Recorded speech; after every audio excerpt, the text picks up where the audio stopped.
So what if building a stronger, more resilient mind wasn't really about having more willpower, but about having a better design?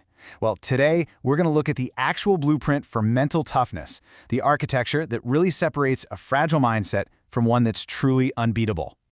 And let's start with a number that might surprise you, 73%. What's that? Believe it or not, that's the percentage of water that makes up the human brain. And this isn't just some random trivia, okay? It's our very first clue that our mental performance is deeply physically anchored. When you forget to hydrate, the whole structure starts to wobble. Okay, so if we're going to build a structure, we need to know what our materials are, right? So let's kick things off by defining the two core components that really form the bedrock of mental strength. Now, they might sound kind of similar, but trust me, their functions are worlds apart. Getting this distinction is absolutely crucial. Think of resilience as your psychological safety net. You know, it's what catches you when you fall. It's all about survival. But mental toughness, that's the engine. That's the will to not just get back up on your feet, but to climb even higher than before. See the difference? One is about recovery, the other is all about advancement. So before we can even think about building that engine to push us forward, we have to weave that safety net.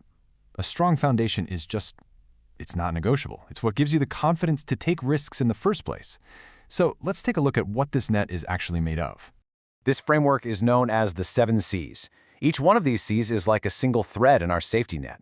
For example, you've got competence, which is just knowing you can handle things. Then there's connection, having that strong support system around you. And control, which is the belief that you can actually influence your own outcomes. When you weave all 7 of these threads together, you create this incredibly strong, flexible base that lets you bounce back from pretty much anything.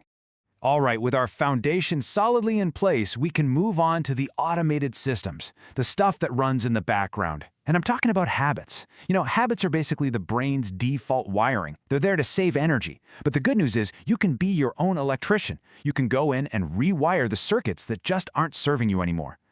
And understanding this simple little loop is the key to everything. See, every habit has a cue, that's the trigger, and a response, which is the action you take.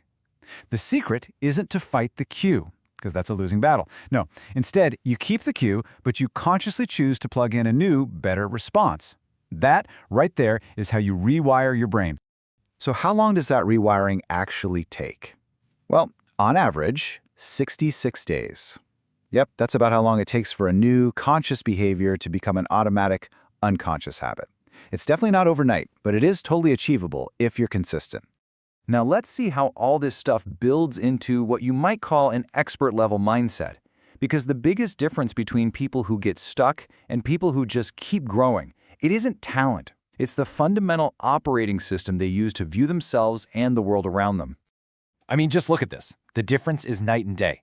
Over on the left, the fixed mindset says, if something goes wrong, I'm a failure. It's a complete dead end. But on the right, the growth mindset says, if something goes wrong, I'm learning. It's an open door. One mindset sees criticism as an attack, the other sees it as a free lesson. This one single shift changes absolutely everything. And this quote really just nails the point home, right?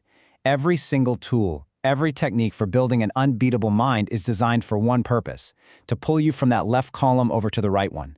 It's all about making growth your new default setting.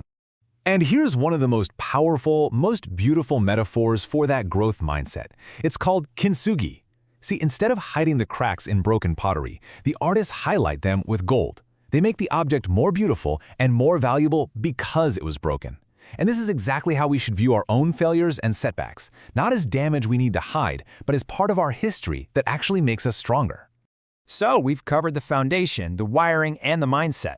That's a lot. But what's one simple thing you can do right now to give your mental architecture an immediate upgrade? Well, it's probably a lot simpler than you think.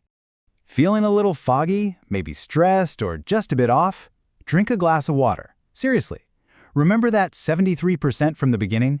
It turns out that losing just 2% of that hydration is enough to mess with your focus and your emotions.